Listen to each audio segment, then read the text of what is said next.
नमस्ते मित्रों। आज हम फिर से बहुत दिन बाद एक विशिष्ट मेहमान को लेकर आपके सामने उपस्थित हैं। आज हमारे साथ उपस्थित हैं डॉक्टर रोहन अच्युत कुलकर्णी जी।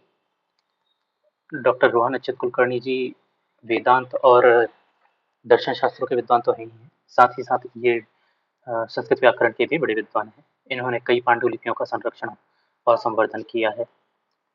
ना सिर्फ पारंपरिक रूप से इन्होंने दर्शन और संस्कृत की शिक्षा ली है, परंतु इन्होंने पीएचडी भी पुणे यूनिवर्सिटी से प्राप्त की है वेदांत के ग्रंथ पे। और पिछली बार जब अब तक आए थे आचार्य जी, तब तक बहुत सारी अन्य घटनाएं भी हुई हैं, तो उनके बारे में जानेंगे। और आचार्य जी जो हैं साथ में एक और ग्रंथ प्रकाशित करने वाले हैं जिसका नाम है भाषांकुर। और तो आचार्य जी का स्वागत करते हैं। सबसे पहले तो आचार्य जी आपका बहुत बहुत स्वागत है। अगर कुछ छूट गया हो तो वो भी आप बता दीजिए। नमस्ते। पिछले साल यानी सितंबर में हमारा साक्षात्कार हुआ था, आपने लिया था साक्षात्कार, तो उसमें सब जानकारी दी है मैंने, तो आप वो एक बार सुन लो। उसके बाद अक्टूबर में हमने यानी मैं और मेरे शाला का दोस्त है, दोनों ने मिलकर संस्कृत सेवा फाउंडेशन की स्थापना की। ये एक नई चीज़ है। तो 17 अक्टूबर को उसको हमें ये केंद्रीय मंत्रालय के यहाँ पे हमने स्थापना की है। वो नॉन प्रॉफिट हमारी एक कंपनी है। और फिर उसके बाद जनवरी में वर्ल्ड संस्कृत कॉन्फ्रेंस जो ऑस्ट्रेलिया में होने वाली थी, वो ऑनलाइन हो गई। वहाँ पे मैंने 2 शोध निबंध प्रस्तुत किए। और फिर ये 2 ग्रंथ अभी आने वाले हैं। उसका काम अभी अंतिम स्तर पर है। और फिर और एक है कि एक मेरा भी एक शोध निबंध का चयन हुआ है एक प्रकाशन में। दक्षिण भारत में एक संस्था है, वहाँ पे अड्डर नाम की एक संस्था है, वहाँ के एक जर्नल में शोध निबंध का चयन हुआ है। तो ये सारी चीज़ें अभी तक हो गई है। तो मुख्य चीज़ जो है कि संस्कृत सेवा फाउंडेशन की स्थापना और उसका जो पहला प्रकल्प है भाषांकुर, जिसके बारे में अभी हम बोल, तो वो उसका काम तेजी से चल रहा है। अभी वो जल्दी से वो ग्रंथ प्रकाशित होने वाला है।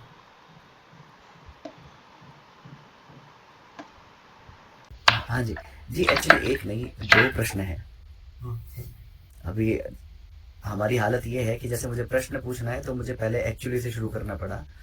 तो हम इतने दब चुके हैं इंग्लिश में। बट मेरा प्रश्न ये था कि जो आपका नया ग्रंथ आ रहा है, उसको लिखने के पीछे क्या मूल उद्देश्य है? क्योंकि पुस्तकें तो ऑलरेडी बहुत है। एक तो ये प्रश्न था, और दूसरा प्रश्न ये था कि लोग अक्सर मुझसे भी ये पूछते हैं कि अगर हमें संस्कृत सीखनी है लेकिन हम कहीं स्पेशली टाइम डिवोट नहीं कर सकते, तो उसके लिए क्या किया जा सकता है? तो मेरे ये 2 प्रश्न हैं। तो पहले मैं आपको ऐसा बताता हूँ कि हमने संस्कृत सेवा फाउंडेशन नाम की संस्था स्थापन की है। तो वो संस्था स्थापन क्यों की है? क्योंकि अभी संस्कृत पढ़ाने के लिए अगर किसी को संस्कृत सीखना है तो उसको डिग्री लेनी पड़ती है, उसको यानी BA में करना पड़ता है। तो प्राइवेटली ऐसे सिखाने वाले बहुत कम लोग हैं। उसको जाकर किसी विश्वविद्यालय में वो सीखना पड़ता है। तो अगर कोई व्यक्ति किसी अन्य क्षेत्र में कोई कर रहा हो तो उसको संभव नहीं होता है ना वो। इसलिए फिर उसके पास क्या होता है, फिर अभी बहुत सारे यूट्यूब पर बहुत सारे वो वहां पे जाता है। दूसरी चीज ऐसी है कि गुरुकुल भी है हमारे इसमें, वहां पे जाकर हमें सीखना पड़ता है। वो 5-6 साल वहां पे रहना पड़ता है। वो तो कुछ लोगों को संभव नहीं है। तो फिर हमने क्या किया कि ऐसे जो लोग हैं जिन्हें खुद का जो क्षेत्र है वो न छोड़ते हुए घर में बैठकर अगर पढ़ना है, तो इसके लिए हमने इस संस्था संस्कृत फाउंडेशन ने सुविधा उपलब्ध की ऑनलाइन पढ़ाने नहीं सकते। तो एक तो वो गुरुकुल में जाए, पाठशाला में जाकर पढ़े। इसके लिए उनको सब छोड़कर 5-6-7 साल जो कुछ होंगे वो गुरुकुल में रहकर पढ़ना होगा। ये एक पर्याय है, पर वो अभी संभव नहीं सब लोगों को। कुछ लोगों को उनके खुद के अन्य व्यवसाय होते हैं, या अध्ययन होता है, तो वो करते समय उन्हें ये अध्ययन भी करना है संस्कृत का। यानी अगर इन लोगों ने जो अन्य विषय में या अन्य किसी व्यवसाय में व्यस्त है, उन्होंने अगर प्रतिदिन कोई समय निकाला, एक या 2 घंटा, 1 घंटा भी निकाला, तो 8-10 साल में उनका अच्छी तरह से अध्ययन हो जाएगा। ठीक है? तो इन लोगों के लिए हमारी संस्था इनको हम संस्था ऑनलाइन रूप से सुविधा देने वाली है। तो आपने ये जो पूछा कि गुरुकुल पद्धति क्या होती है, उसके बारे में हमने एक हमारे वेबसाइट पर ब्लॉग लिखा है, वो मैं आपको अभी दिखाता हूँ। विस्तार से हमने वो लिखा है, जिनको जानने की इच्छा है वो जाकर वहाँ पे पढ़ सकते हैं।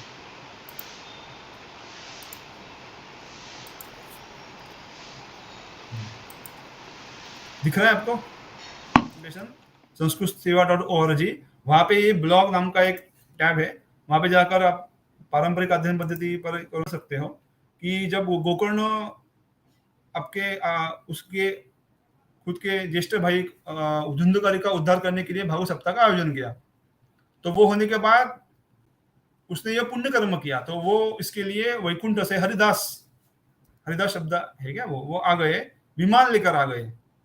तो विमान लेकर, अभी विमान शब्द आया है, वो विमान कैसा है, वो अलग प्रकार का विमान होगा। अभी का विमान ऐसा विमान नहीं है। क्यों? क्योंकि ये विमान लेकर अगर वो आए तो वो ये प्रश्न पूछते हैं वो करना कि आपने एक ही विमान क्यों लाया। अगर ये विमान बड़ा होता तो फिर ये प्रश्न ही नहीं होता कि सभी उसमें सब बैठ सकते थे, तो उसका प्रश्न कैसा होता कि इन लोगों को भी लेके जाएंगे हम। उन्होंने प्रश्न ऐसे नहीं किया, उन्होंने प्रश्न ऐसा किया कि आपने विमान एक ही क्यों लाया। ठीक है? तो फिर यानी ये एक व्यक्ति के लिए एक विमान, ऐसा हम बोल सकते हैं, वो अलग प्रकार का विमान है। तो ये जो विमान है वो और क्यों नहीं लाया आपने, ऐसा उनका प्रश्न है गोकर्ण का। फल भेदा कुतो जाता, हाँ ऐसा वो पूछ रहा है। और फिर उसके जवाब में वो हरिदास बोल रहे हैं कि जिन लोगों ने श्रवण किया उन्हें श्रवण ही किया, उसका मनन नहीं किया। ये जो धुंधकारी जो है ना, उसने उसका मनन भी किया, इसलिए उसको मुक्ति मिल गई उस योनि से। बाकी लोगों ने श्रवण ही किया। तो इसका मतलब क्या है कि अर्थ क्या है कि श्रवण मात्र से किसी विद्या की प्राप्ति होती नहीं है। ठीक है? तो श्रवण एक विद्या प्राप्त करने का वो एक है माध्यम है, वही माध्यम नहीं है। यानी जो विद्या हम प्राप्त करते हैं उसमें से कुछ अंश श्रवण मात्र से मिलता है। तो इसके बारे में एक श्लोक आता है, प्रसिद्ध श्लोक है वो, आचार्य पादमादत्ते पादम शिष्य स्वमेधया। तो मान लो कि 100% विद्या हमें प्राप्त करनी है, तो उसमें से 25% विद्या श्रवण मात्र से होती है। फिर उसके बाद में स्वाध्याय जो उनके चिंतन करने से, पादम से ब्रह्मचारी स्वमेधया खुद के मनन करने से, और फिर बाद में काले न बच्चे थे यानी खुद के पुनराभ्यास से, और वो जो विद्या है वो पढ़ाने से। अब ये अभ्यास शब्द जो आया है ना, इसके बारे में आपको विवेक चूड़ामणि के ऊपर कांची कामकोटि मठ के जो शंकराचार्य, भूतपूर्व शंकराचार्य चंद्रशेखर भारती स्वामी जी, उन्होंने खुद टीका लिखी है। तो उनका वो आत्माभ्यास है, पर अभ्यास शब्द का उन्होंने वहां पे बताया, वो मैं आपको वो दिखाता हूँ। देखो, ये विवेक चूड़ामणि व्याख्या है, ये व्याख्या इनकी है चंद्रशेखर, वो यानी प्रामाणिक क्या है, ऐसे नहीं बोलो कि किसी की भी व्याख्या है। ये कांची कामकोटि मठ के शंकराचार्य चंद्रशेखर भारती, उन्होंने इसके ऊपर व्याख्या लिखी है टीका। तो उस व्याख्या के 9वें पन्ने पर दिखा दो आपको। देखो, उन्होंने यहाँ पे ये आत्माभ्यास शब्द जो है ना, आत्माभ्यास के बारे में वो बता रहे हैं। ठीक है? तो वो बता रहे कि तच्चिंतनम कथनम अन्योन्यम तत्प्रबोधनम। ठीक है? तो वो क्या बोल रहे हैं कि श्रुतार्थ मनन तत्कथन परस्पर प्रबोध। तो इतने सारे होते हैं वो विद्या प्राप्त करने के, चिंतन, कथन, अन्योन्य प्रबोधनम। यानी सिर्फ मैंने श्रवण किया तो हो गया, ऐसा नहीं है। ये पारंपरिक पद्धति का विशिष्ट है। अभी क्या आप ही देखो, अभी हम महाविद्यालय में पढ़ते हैं, वहां पे ये सारा होता है क्या? आप बताओ मुझे। हम कहते हैं, हम जो जिस दिन का हमने श्रवण किया उसी दिन हम चिंतन करते हैं क्या? वो 5 महीने के बाद हमारी परीक्षा होती है। हाँ, जब परीक्षा ऐसा ही होती है होता है तभी ना? पढ़ते हैं। हाँ, हाँ, परीक्षा होती है तभी पढ़ते हैं, रिवीजन करते हैं। हाँ, वही तो। तो वो हमने यानी 25% विद्या के आधार पर हम उत्तीर्ण होते हैं, तो क्या इसका क्या मतलब है फिर? जी। ठीक है ना? तो ये यहाँ पे और मैं आपको महाभाष्य का भी एक उदाहरण देता हूँ, वहाँ पे बताया उन्होंने। तो महाभाष्य में चतुर्भिश्च प्रकारे विद्योपयुक्ता भवति।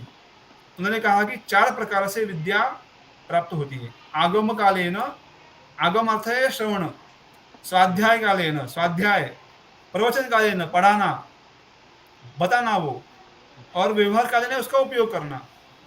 तो ये 4 माध्यम बताओ, एक तो इन माध्यम से विद्या पूरी तरह से हमें प्राप्त होती है। ठीक है? श्रवण मात्र से नहीं होती है सिर्फ। अच्छा। तो ऐसा है, और हमारे हम पाठशाला में भी देखते हैं ना, जो वेदाध्ययन करते हैं छात्र, वो भी क्या करते हैं, वो सुनते हैं, फिर उसका आवृत्ति करते रहते हैं। हुँ, ठीक है ना? ऐसा नहीं कि एक बार सुना फिर हो गया, ऐसा नहीं है। तो ये जो है ना, ये माध्यम है। ये माध्यम से ही अगर संस्कृत आपने सीखा तो वो उसका फल यानी वो आपको समझ में आएगा, और आपको जो जानना है वो आप जान सकोगे। मेरा एक सवाल था आचार्य जी, तो कि अगर जैसे कि आपने एक बार बताया था कि व्याकरण पढ़ने में कम से कम 12 साल तो चाहिए ही चाहिए, आपने बताया था।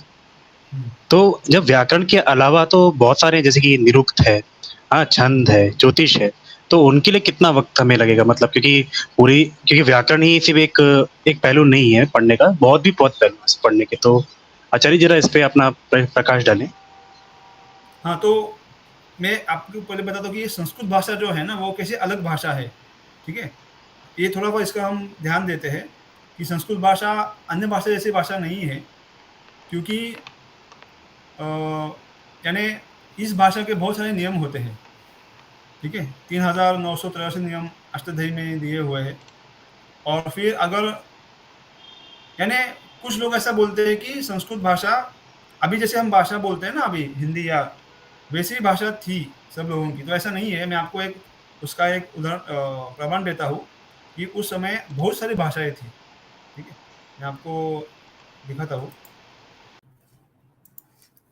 ठीक है, दिख रहा है आपको? जी। ये एक भामह भामह नाम के थे, उनका ये ग्रंथ है। भामह भामह है ना, उनका काव्यालंकार नाम का ग्रंथ है। तो इसमें थोड़ा झूम कर दिखा देता हूँ।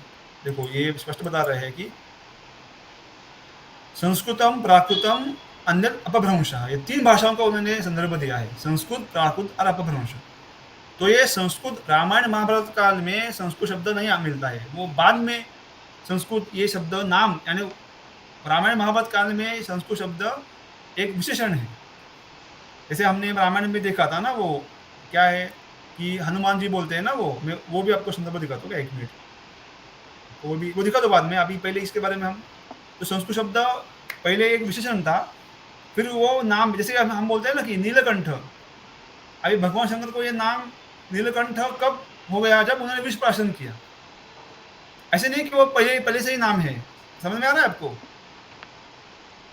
तो जी, ये जी। नीलकंठ जो है ना, वो विशेषण, वो नाम हो गया। फिर वैसे ही संस्कृत एक था विशेषण, एडजेक्टिव, बाद में वो नाम हो गया। ठीक है? मैं ऐसे क्यों बता रहा हूँ, क्योंकि हमारे जो प्राचीन महाभाष्य, उसमें संस्कृत शब्द आता ही नहीं है। संस्कृत भाषा भाषा इस अर्थ में। ठीक है? संस्कृत शब्द आता है, संस्कृत शब्द ये एक सूत्र है, संस्कृतम भक्षाः। वहाँ पे संस्कृत का अर्थ वो सम्यक कृतम संस्कृतम, अच्छी तरह से बनाया हुआ, इस अर्थ में है वो। ठीक है? कल्चर्ड या वो सिविलाइज्ड। हाँ, हाँ, कल्चर यानी वो उसको उस पर कुछ ना कुछ की गई हुई प्रक्रिया। ठीक है? कुछ ना कुछ प्रोसेसिंग किया है उसके ऊपर। उस अर्थ में संस्कृत का हम कर सकते हैं। तो ऐसा वो शब्द उस अर्थ में है। भाषा अर्थ में बाद के साहित्य में दिख रहा है हमें। तो ये देखो, आपको देखो, यदि वाचम प्रदास्यामि द्विजातीय संस्कृताम। ठीक है? देखो, 2 बार आया है वो। वाचम चोदारिष्यामि मानुषीमिह संस्कृताम, संस्कृताम वाचम। हुँ। ठीक है? और फिर इसके बाद वो बोल रहे हैं कि यदि वाचम प्रदास्यामि द्विजातिरिव संस्कृताम रावणं मन्यमाना मां सीता भीता भविष्यति संस्कृताम व्याकरण संस्कारवतीम। ठीक है? हुँ। तो मानुषीम संस्कृताम वाचम, संस्कृता टीका में बोल रहे हैं वो, ठीक है।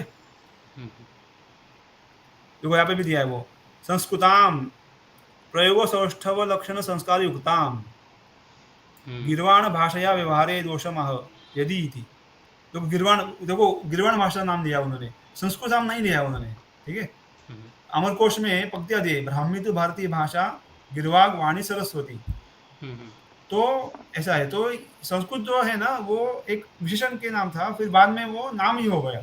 हाँ, तो मेन फिर ये अभी आप जैसे हाँ, इसका तो ये बता रहे संस्कृत थे भाषा, रामायण का। हाँ हाँ, तो संस्कृत भाषा जो है ना वो अलग भाषा है। क्यों अलग भाषा है ना, क्योंकि उसमें क्या है कि बहुत सारे, देखो सामान्य भाषा जो होती है ना, अभी हम जो भाषा बदलती रहती है हर कुछ साल के बाद, 50 साल या कुछ साल है उसके बाद बदलती रहती है। मराठी में मैं बोलता हूँ कि जैसे कि अभी हिंदी में तुलसी रामायण है, अभी आप बताओ मुझे, आप पढ़ सकते हो तुलसी रामायण? वो भाषा और अभी की भाषा अलग है ना। और हिंदी सही है ना, सही बोल रहा हूँ ना? जी जी। तो वो बोली भाषा यानी क्या, वो प्रवाह में होती है, वो प्रवाह बदलती रहती है। संस्कृत का ऐसा नहीं हुआ। संस्कृत का पाणिनि ने जो नियम बनाए उसके बाद कात्यायन वार्तिककार ने वार्तिक बनाए, 3983 सूत्र, 3983 सूत्र और 4000 के लगभग वार्तिक। तो ये बनाने के बाद कुछ नहीं हुआ, उसके बाद किसी ने कुछ बदल नहीं किए। अच्छा। और हमारे ग्रंथकारों ने जो साहित्य की रचना की वो सभी उसके अनुसार ही की। थोड़ा फार 1-2-3% होता है, वो सभी में होता है।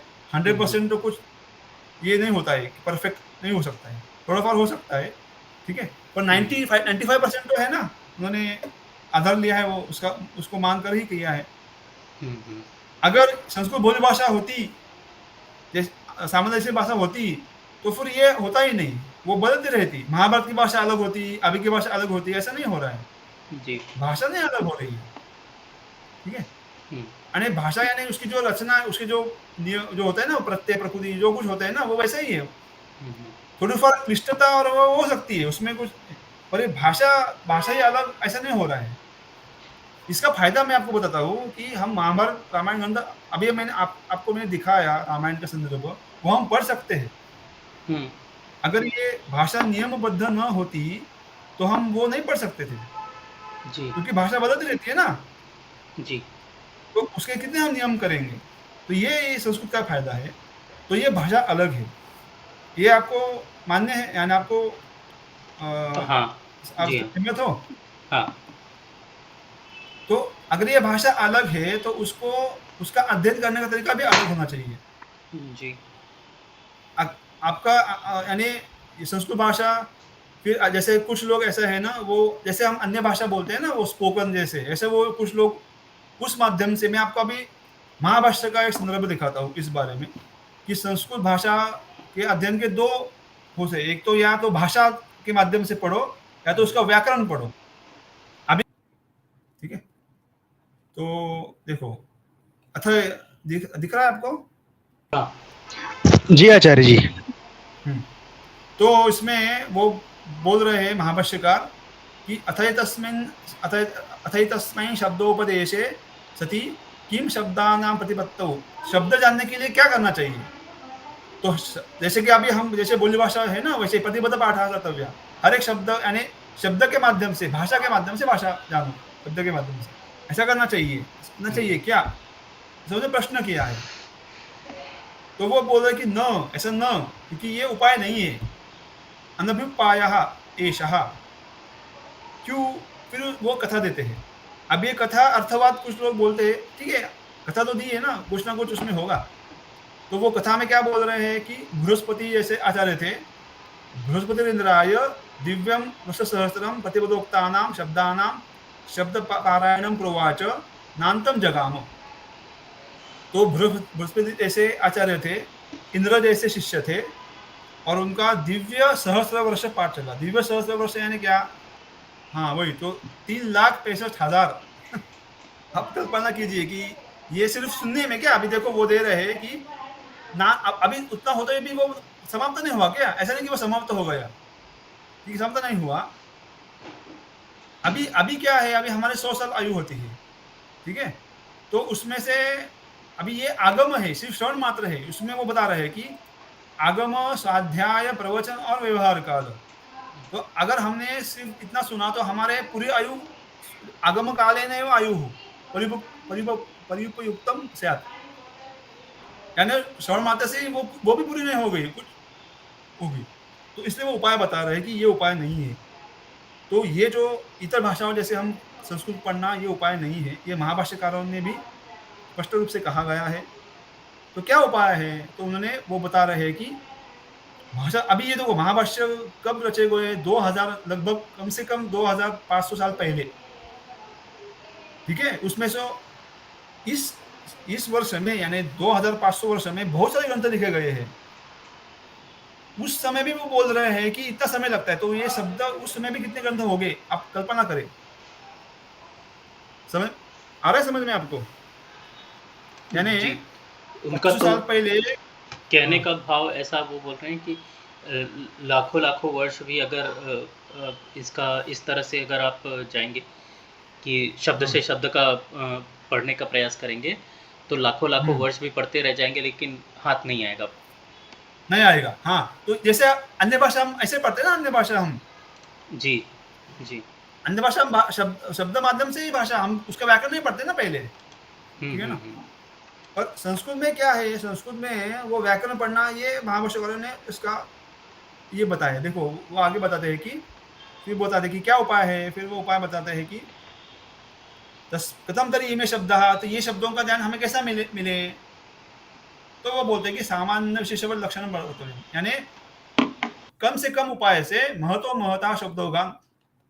तो ये कम से कम उपाय है क्या? शॉर्टेस्ट उपाय है ये व्याकरण का, संस्कृत के व्याकरण का ज्ञान, संस्कृत भाषा का ज्ञान हो तो उसके व्याकरण का ज्ञान कम से कम उपाय से है, उसके और अन्य उपाय नहीं हो सकता। ये भी स्पष्ट हो रहा है इससे। समझ में आ रहा है आपको? ये महाभाष्य का हो गया। तो आप बोलोगे कि ठीक है, महाभाष्यकारों ने व्याकरण की स्तुति करने के लिए बताया होगा, ठीक है ना, कि लोग व्याकरण पढ़े, इसके लिए कथा बताई होगी। मैं आपको पंचतंत्र का उदाहरण देता हूँ अभी मैं, ठीक है। यानी सिर्फ महाभाष्य में बताया ऐसा नहीं है, मैं पंचतंत्र का आपको एक उदाहरण देता हूँ, दिखा दो आपको, दिख रहा है आपको? जी, दिख रहा है ना? देखिए पंचतंत्र, अभी पंचतंत्र साहित्य है, ये क्या कोई व्याकरण का ग्रंथ नहीं है, ये कथा बताने का ग्रंथ है, ठीक है। तो ये पंचतंत्र जो है ना, ये साहित्य ग्रंथ है, कोई व्याकरण का ग्रंथ नहीं है, ठीक है। तो उसमें हम बता रहे हैं कि राजा था, उनके पुत्रों को एक ज्ञानी बना था, तो उसके लिए फिर वो बोल रहे हैं कि कैसे उनको ज्ञानी बनाएं। तो वो बोले कि अगर हम व्याकरण द्वादश वर्षे व्याकरण श्रूयते, जो स्पष्ट कहा रहा है यार। तो यहाँ पे इसमें पता चला कि व्याकरण के माध्यम से भाषा का ज्ञान हो जाएगा। सही है, बोल रहा हूँ ना मैं? हाँ, ठीक है। उनको अगर पंडित बनाना है तो भाषा जाननी चाहिए, भाषा जानने के लिए उनको ग्रंथ शास्त्र का ज्ञान देना चाहिए, वो देने के लिए, भाषा का ज्ञान देने के लिए 12 साल लग जाएंगे। तो ये तो स्पष्ट है यहाँ पे, इससे स्पष्ट हो रहा है ना कि संस्कृत व्याकरण पढ़ने के लिए बहुत समय लगता है। स्पष्ट हो रहा है आपको? जी, यानी ये 10-15 दिन, महीने का काम नहीं है, ये 1 साल का काम भी नहीं है। अच्छा। ठीक है। तो अभी आपको प्रश्न होगा फिर ये इतना अगर साल लगे तो कौन अभी ये हाँ, तो पढ़ेगा, क्या करेगा? तो जैसे अभी युगंधर ने प्रश्न किया था कि अगर 12 साल इसमें लग रहे हैं, तो निरुक्त का उसमें क्या रोल आता है, फिर छंद शास्त्र का क्या रोल आता है, फिर इन सब को पढ़ने में जो समय लगेगा, फिर वो कितना समय, यानी इन सब का महत्व ग्रामर में कहाँ बैठता है, यानी संस्कृत के ग्रामर में कहाँ पे बैठता है? वो आपको वो एक श्लोक मालूम होगा, वो वेद के 6 अंग। हाँ, छंदा पादौ तु वेदस्य। हाँ हाँ, मैं आपको एक सिद्धांत मुक्तावली में एक ग्रंथ है न्याय का, उसमें 8 उपाय बताए शब्द का, हमें शब्द का अर्थ जानने के लिए 8 उपाय बताए हैं। उस 8 उपायों में व्याकरण पहला उपाय है। तो सिद्धांत मुक्तावली नाम का ग्रंथ है न्याय का, उसमें शब्द खंड में एक श्लोक दिया है, उसमें यानी शब्द शक्तिग्रह, यानी क्या, वो शब्द जो है ना, उसका जो शब्द का अर्थ यानी ये शब्द का ये अर्थ है, ये जानने के लिए, ठीक है, क्या उपाय है? तो उसमें वो बता रहे हैं कि व्याकरण, उपमान, कोश, आप्तवाक्य, व्यवहार, वाक्य शेष नाम का एक प्रकार बताया उन्होंने, विवरण, असान्निध्य। तो इसमें से व्याकरण प्रथम उपाय है। तो एक उपाय है, ऐसा नहीं कि व्याकरण से ही होता है, पर व्याकरण उपाय है। और मैंने आपको बताया कि ये संस्कृत भाषा एक अलग ही भाषा है, तो ये जानने के लिए ये उपाय है। तो आपको अगर प्रश्न होता है कि ये बाकी के भी अंग है, निरुक्त इत्यादि इत्यादि नहीं, तो वेदों का ज्ञान प्राप्त करना एक जन्म का काम नहीं है। गीता में बताया गया है, बहुन्य व्यतीतानि जन्मानि तव अर्जुन, ठीक है, क्योंकि ये जो है, देखो जो है वो बताना चाहिए हमें, ठीक है, एक जन्म का काम नहीं है। अभी हम देखते हैं ना कि आदि शंकराचार्य ने बहुत कम आयु में बहुत सारी ग्रंथों की रचना की, ये कैसे संभव हुआ? ऐसा हुआ क्या? उन्होंने इसी जन्म में सब प्राप्त किया? बताओ आप मुझे। हम कुछ बोलते हैं ना कि ये जन्म से ही ये कुछ विलक्षण है, ऐसा होता है ना। हाँ हाँ, वो उसमें हमारे महाराष्ट्र में जो संत, हाँ विवेक चूड़ामणि में भी आता है ना कि वो बोलते हैं कि इसमें भारत भूमि में जन्म लेना ही कठिन है, और फिर हाँ वो है, हाँ हाँ ये हाँ, होता है, तो होता कुछ है। श्लोक है उसमें, उन्होंने बहुत सारे ये बताए कि कितने कठिनता हाँ, से ये सही, सब सही। प्राप्त होता है। हाँ हाँ सही। तो वैसे ही ये वेद का ज्ञान प्राप्त करना एक जन्म का काम नहीं है, ये मेरा अनुभव बता रहा हूँ मैं, ठीक है, ये काम नहीं है। उसके लिए हमें जन्मों जन्म करना, पर इसलिए ऐसा नहीं है कि अभी अभी क्या है ना, देखो जो लोग सोचते हैं ना कि इसी जन्म में सब प्राप्त करना है, तो वो चार्वाकवादी है। चार्वाक के मत में होता है ना वो कि ये हो गया, खत्म हो गया, हाँ हाँ हाँ, ठीक है। तो फिर उनके मत में फिर क्यों वेद का अध्ययन करना है? वो तो वेद मानते नहीं, चार्वाक प्रमाण मानते नहीं वेद को। अगर तुम्हारी धारणा ऐसी है कि इसी जन्म में सब हो जाएगा, तो अगर है तो फिर क्यों वेद का अध्ययन करने में लगते हो तुम? ठीक है, उसके जानने में क्यों लगते हो? मत जानो, जो कुछ है वो करो और जियो और हो जाओ। ऐसा नहीं है।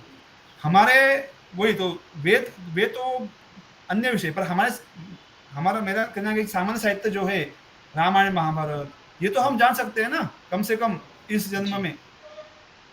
वो जानने के लिए क्या उपाय है? तो व्याकरण एक लघुतम उपाय है वो। अभी मैंने महाभाष्य का आपको उदाहरण दिया, और इसका भी उदाहरण दिया पंचतंत्र का, ठीक है ना। और ये जो 6 आगे अंग है उसमें मुखम है ना, मुख है, व्याकरण मुख बोला है उसको। देखो पानी शिक्षा में श्लोक आया है, वो मैं पढ़ के दिखाता हूँ। श्लोक क्रमांक है 41-42। छंदः पादौ तो वेदस्य, हस्तौ कल्पोऽथ पठ्यते, ज्योतिषामयनं चक्षुर्निरुक्तं श्रोत्रमुच्यते, शिक्षा घ्राणं तु वेदस्य, मुखं व्याकरणं स्मृतं, तस्मात् साङ्गमधीत्यैव ब्रह्मलोके महीयते। ठीक है, तो ये 6 अंग है। तो हमारा वेद का अर्थ जानना ये हमारा मुख्य ध्येय नहीं, वो हो सकता है। अभी हमारा क्या है ना कि हमारे जो पुराण, महाभारत, भगवद गीता जैसे ग्रंथ है ना, वो जानने की क्षमता हो, कम से वो तो हो ना। बाकी वो तो वो वेद का ज्ञान तो वो बहुत आगे का काम है। आगे का काम है। ठीक है ना।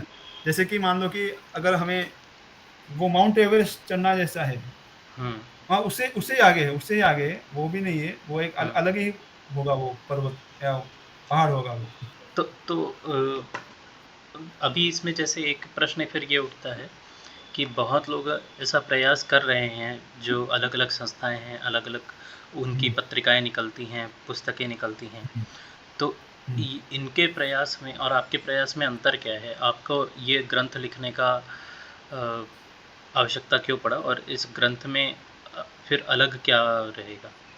ये अन्य ग्रंथों से, अन्य शैक्षणिक ग्रंथों से अलग क्यों है? फिर इसके बाद में फिर बताइएगा कि भाषांकुर नाम क्यों रखा फिर? हाँ सही। तो इसमें एक क्या है ना कि आपने सही पूछा कि अभी यूट्यूब पर या बहुत सारे इसमें ये संस्कृत के बारे में वीडियोस है, बहुत सारे हैं। तो हमने पहले बार देखा कि हमारा वैशिष्ट्य क्या है कि हम गुरुकुल पद्धति से पढ़ाने वाले हैं, ठीक है, वो पद्धत हो गई। अभी ग्रंथ की रचना क्यों? तो एक तो संस्कृत व्याकरण का ज्ञान होने के लिए अष्टाध्यायी का जो है ना ज्ञान आवश्यक है, वो जानना मुश्किल है। उसके लिए सिद्धांत कौमुदी का शिका दो टीकाएँ है, उसका अध्ययन भी क्लिष्ट है, ठीक है? तो देखो अभी अभी देखो सिद्धांत कौमुदी ग्रंथ है क्या? उसके ऊपर और एक ग्रंथ है, उसका नाम है लघु सिद्धांत कौमुदी। लघु नाम से ही पता चलता है कि वो अगर सिद्धांत कौमुदी पूरे अष्टाध्यायी पर है, लघु सिद्धांत कौमुदी सिर्फ 1280 सूत्र लगभग यानी 1/4 है। उससे ही परम लघु सिद्धांत कौमुदी ये ग्रंथ की रचना की गई है। वो सिर्फ 500 सूत्र है। तो देखिए आप, यानी कितने हमारी आपको ये मानना होगा कि मनुष्य की फिजिकल यानी शारीरिक और बौद्धिक क्षमता कम होती आती रहती है। ये आपको आप इससे सहमत हो? हाँ, इससे पता चलता है हाँ। ये जो है ना अभी ये इतना कम हो रहा है ना। सिद्धांत कौमुदी, परम लघु सिद्धांत कौमुदी, लघु सिद्धांत कौमुदी, परम लघु सिद्धांत कौमुदी। अभी वो भी कठिन लोगों को लग रहा है। मैंने अभी 2 साल में मैंने अनुभव लिया है। इसलिए हमने क्या किया ना कि वो लघु सिद्धांत कौमुदी का भी देखो सूत्र यानी क्या? सूत्र एक एटम बम जैसे होते हैं। उसमें बहुत सारा फॉर्मूले। विषय होता है। हाँ, तो वो अगर किसी को भाषा ही मालूम नहीं है, अगर वो हमने पढ़ाया तो वो फिर वो भाग जाएगा। ठीक है? तो वो ना हो इसलिए हम क्या करेंगे फिर? उसको उस भाषा के संकल्पनाएँ मालूम चाहिए। हुँ, अगर वो मालूम हो, जैसे कि मान लो अगर आपको किसी नदी को पार करना है, आपको तैरना नहीं आता है, हुँ, ठीक है? और आपको जाना है, आपको तैरना नहीं आता है और आप कहोगे कि मुझे पानी में प्रवेश नहीं करना है, ऐसा हो सकता है क्या? नहीं। नहीं ना। आपको कुछ ना कुछ उपाय ढूँढना पड़ेगा। हुँ, आपके पास कमी क्या है कि आपको तैरना नहीं आता है? हुँ, अगर आप बोले कि नहीं मुझे नाव में भी नहीं जाना है, तो संभव है क्या ये? नहीं। नहीं। ये तो आप ब्रिज बाँधने के लिए कितने साल लगेंगे? वही ना। हाँ, तो ऐसा है कि मुझे भाषा मालूम नहीं है, ठीक है? और मैंने अगर शुरू से ही संस्कृत भाषा में पढ़ना सिखाया, तो क्या उसकी अवस्था हो जाएगी छात्र की? बताओ। जी। उसको भाषा भी मालूम नहीं है और उसको विषय उसका विषय का भी ज्ञान नहीं है। दोनों में उसको कठिनाई है। अगर एक को हमने आसान किया, हुँ, विषय का ज्ञान थोड़ा आसान किया, तो उसको कुछ मिलेगा। इसलिए हम पहले स्तर पर हमारा प्रयत्न है कि उसकी भाषा में हम वो पढ़ाएँगे। इसलिए हम ये ग्रंथ मराठी और इंग्लिश में करने वाले हैं। ये हमारे ये ग्रंथ की विशेषता है कि वो हुँ, हमारी भाषा में ग्रंथ आने वाला है, हुँ, ठीक है? अच्छा। तो ये एक है। तो ये अगर ये प्रारंभिक में हमने इसमें लगभग 60 पैंसठ 62 उसमें पाठ होंगे हुँ, और हर एक ये पाठ होंगे, तो ये इससे उसको क्या उसका प्रवेश हो जाएगा। फिर उसके बाद दूसरे स्तर पर मैं आपको दिखाता हूँ बाद में कि हमने कैसे स्तर किए हैं हुँ, अध्ययन के। हुँ, तो पहले स्तर में मैंने अभी तक 300 लोगों को देखो ये जो ग्रंथ हम लिख रहे हैं ऐसे नहीं कि मन में आया हम लिख रहे हैं। 300 लोगों को अभी तक पढ़ा है। उसके बाद 2 साल हमने देखा है कि क्या पढ़ाना चाहिए, क्या नहीं पढ़ाना चाहिए। तो हुँ, ये 2 साल के अध्यापन के बाद अभी है ग्रंथ लेखन शुरू। अभी समाप्त हो गया है, थोड़ा अंतिम भाग उसका अवशिष्ट हो गया है। तो ये एक वैशिष्ट्य हो गया, ये हमारी भाषा में है।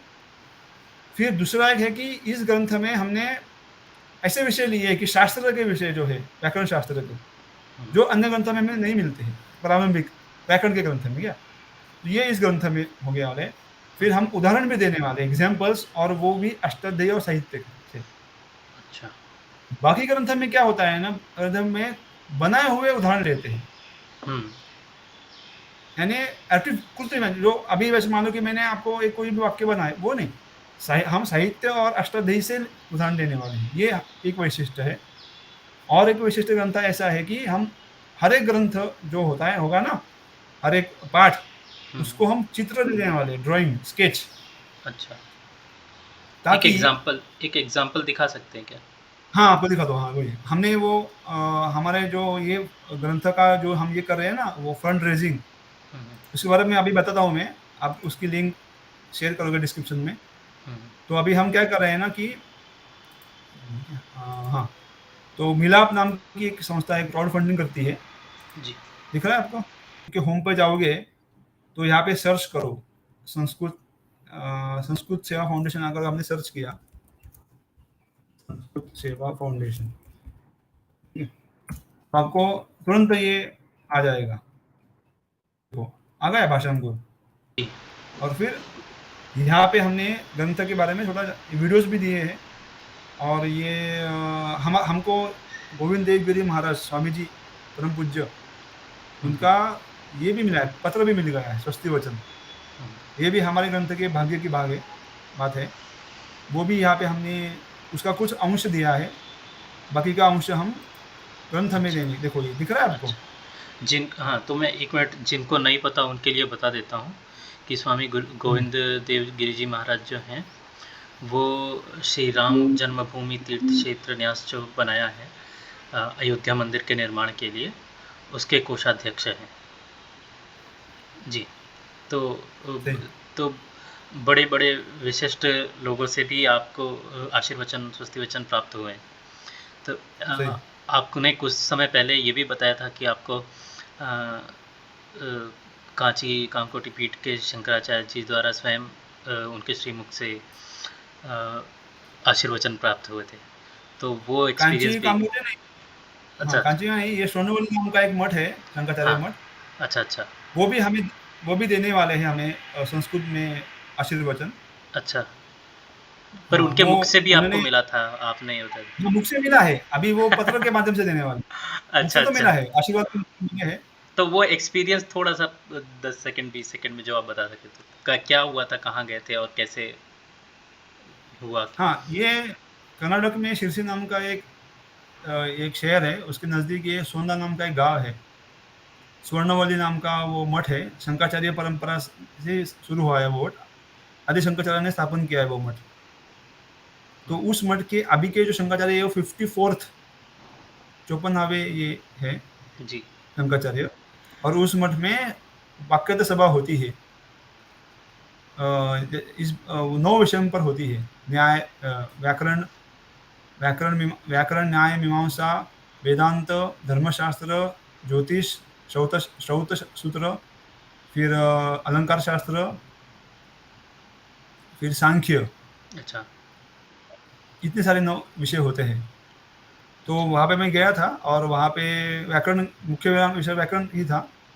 तो फिर उनको मैं ऐसे बताया कि उनको वो मैं अभी वेदांत का भी ग्रंथ करा हूँ ना, वो हमने पिछले इंटरव्यू में, तो उस मैं आपको, उन्होंने उसके लिए भी हमें पत्र उनका आया है मेरे पास संस्कृत में, तो वो हम ग्रंथ में वो छपवाने वाले हैं। तो इसके बारे में बताया, और फिर उन्होंने आशीर्वाद दिए, और वो अभी पत्र भी भेजने वाले हैं। ऐसा हुआ है। तो ये है। फिर यहाँ पे ये जो सब जानकारी दी है हमने, तो जिनको मदद करनी है वो आकर यहाँ पे सभी सुविधा है, वो जीपे, पेटीएम पे, कुछ भी आप कैसे भी कर सकते हो। और वीडियो भी दे सकते हो। हमारे यूट्यूब चैनल की लिंक हम आप देंगे डिस्क्रिप्शन में। तो हमने इसके 2 वीडियो बनाए हैं भाषण गुरु के। एक तो भाषण गुरु ग्रंथ की आवश्यकता किसके लिए, वो एक वीडियो है। दूसरे भाग में हमने उसका एक अंश ग्रंथ का पढ़ाया है, वो भी दिखाया हमने। फिर ये सब जानकारी दी है। फिर उसके बाद देखो ये ऐसा चित्र है, दिख रहा है आपको? जी। तो ये इसमें ये गुण संधि का ये एक है कि गुण संधि क्या होता है। वो इस बीच में जो है ना, वो पुष्प दिख रहा है, तो उसमें ई का ए होता है, तो वो है। और वो ये जो है ना, हिमालय संज्ञा है, और संज्ञा क्या है, वो पर्वत। सूर्य ये संज्ञा है, संज्ञा के। तो ऐसा हम, ताकि देखिए कोई भी हमारा अनुभव रहता है कि कोई भी गीत जो है ना, वो हमें तुरंत याद होता है। क्यों? क्योंकि वो संगीतबद्ध होता है। तो ये चित्र के क्या हुआ, उसके मन में वो संकल्पनाएं वो ये हो जाएगी, प्रतिबिंबित हो जाएगी वो इस तरह से। अभी देखिए ना, जो वो पढ़ने, अभी देखिए ये जो चित्र है, आपको तुरंत उसमें समझ में आएगा ना आपको, अरे हाँ ये ऐसा है, विषय है, सही है ना। तो फिर ऐसा हम हर एक पार्ट में चित्र हम देने वाले हैं, स्केच होगा, कुछ भी होगा, ताकि उस पाठ का एक सारांश उस चित्र में बताया जाएगा। ऐसा नहीं है कि वो पूरा ही उसका सारांश। ये भी हमारे ग्रंथ के वैशिष्ट है ग्रंथ का। तो जैसे समरी जो है उसको आपने समरी को ऐसे फॉर्म में लिखने के बजाय उसको एक चित्र का रूप दिया है। हाँ, वही चित्र रूप में, सही। हाँ। तो अच्छा जी, इसमें एक प्रश्न अभी यहाँ पे फिर और उठेगा कि जैसे आपका ग्रंथ है, आपने कहा कि शिक्षा पद्धति पारंपरिक शिक्षा पद्धति से जुड़ा हुआ है। तो आपने पहले ये भी बताया कि 12 साल का वर्ष लगता था। तो क्या इस ग्रंथ में आप क्या चाह रहे हैं कि इस ग्रंथ में 12 साल के चीज़ों को कंसाइज़ कर दिया गया है? यानी इस ग्रंथ को पढ़ने के बाद व्यक्ति अपने आप तैयार हो जाएगा, या फिर इस ग्रंथ से उसको मिलेगा क्या? इस ग्रंथ से वो 12 साल का जो श्रम है वो कम हो जाएगा, कि इस ग्रंथ से उसके ऊपर बस जैसा कि नाम है अंकुर पड़ जाएगा, कि हाँ प्रवेश हो जाएगा उसका, कि उसको डर नहीं लगेगा आगे संस्कृत पढ़ने में? तो इन दोनों में से हो क्या रहा है? हाँ, तो ये मैं क्योंकि नाम क्योंकि कर रहा था। क्योंकि ये प्रश्न इसलिए भी इम्पोर्टेंट है क्योंकि बहुत सारे ऐसे क्रैश कोर्स टाइप के भी चलते हैं आजकल संस्कृत में, कि 15 दिन पढ़ लो, 20 दिन पढ़ लो या 30 दिन पढ़ लो, तो ऐसा ऐसा वाला भी होता है। तो उससे ये ग्रंथ अलग है, किस भांति अलग है, वो जानना ज़रूरी है। तो मैंने पहले भी बता चुका कि हमारे इस ग्रंथ पढ़ने से भाषा नहीं आएगी 100%। ये मैंने बताया कि ये व्याकरण में प्रवेश करने के लिए ग्रंथ है, इसलिए हमने उसका नाम भाषांकुर रखा है। तो अभी मैं आपको बताता हूँ कि अभी के लोग जो पढ़ते हैं महाविद्यालय शाला में, वो अभी शाला में 6th 8th से हम लेते हैं, मान लो कि 7वीं 8वीं से संस्कृत। आपकी शाला में संस्कृत कब से था बताओ? मेरे में 9वीं से था। 9वीं से, ठीक है, 9वीं से। 10वीं। हाँ। हाँ, तो 9वीं 10वीं 2 साल, फिर 11वीं 12वीं भी कुछ लोग संस्कृत पढ़ते हैं, ये 2 साल, फिर बीए करते हैं 3 साल, एमए 2 साल, तो 2 2 3 और 2 9-10 साल वो देकर भी उनको संस्कृत नहीं आता है, ऐसी अभी की स्थिति है। हाँ, सत्य है, इसमें तो कोई दो राय नहीं है कि ये सत्य है। हाँ, मैं मेरा अनुभव बताता हूँ कि ये है, ऐसा नहीं कि मुझे किसी के ऊपर टीका करनी है, ये उन्होंने, और वो पैसे भी देते हैं, वो शुल्क भरते हैं, इतना 9 साल देते हुए भी उनको कुछ नहीं मिल रहा है, ठीक है। हमारा ग्रंथ ये जो है ना, अभी मान लो कि शाला जो बच्चे हैं उनको अभी कुछ शालाओं में 5वीं से संस्कृत होता है, से 10वीं तक, तो ये 5 साल का जो सिलेबस है वो इस ग्रंथ में सब हो गया है। ये हमारा ग्रंथ गाइड रूप से होगा, यानी अगर किसी बच्चे को शाला में अगर कठिनाई जा रही हो, तो और उसने हमारा ग्रंथ पढ़ा, तो उसको किसी ट्यूशन आने की आवश्यकता नहीं है। अभी हम देखते हैं ना, शाला में लोग 1-1 लाख रुपए शुल्क भरते हैं और उसके ऊपर ट्यूशन भी जाते हैं, सही है ना ये? जी बिल्कुल। हम खुद गए थे। हाँ, वही ना, तो क्या है फिर ये?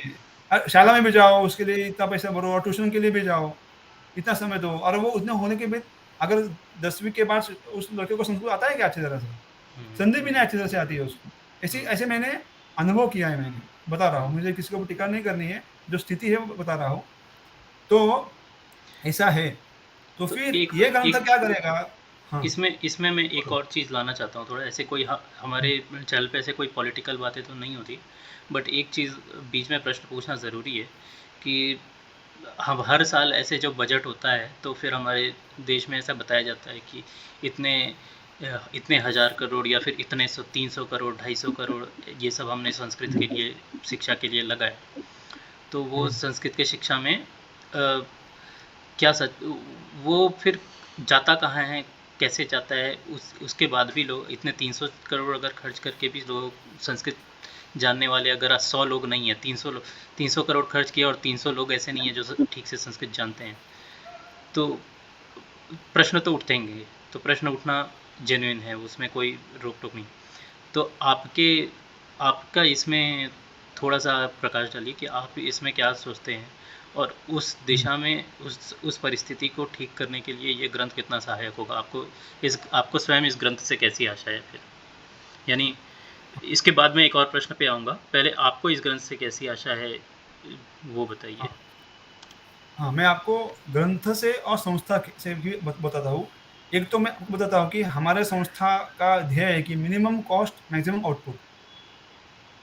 अभी हमें अध्ययन करने, अभी कोई भी संस्था है उनका 70% खर्चा कहाँ पे जाता है?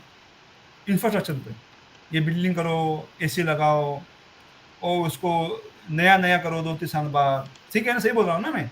हाँ, चेयर टेबल खरीदो, बैठने की व्यवस्था करो, हाँ, वही इसमें स्टूडियो सब ऐसा बनाओ, रहता है। हाँ, प्रचार का तो वो करो। आपने जो प्रश्न किया ये 300 करोड़ सरकार का जो अभी जो मैंने सुना है वीडियो देखा था, उसमें 3 साल में 600 करोड़ संस्कृत पर खर्च किए।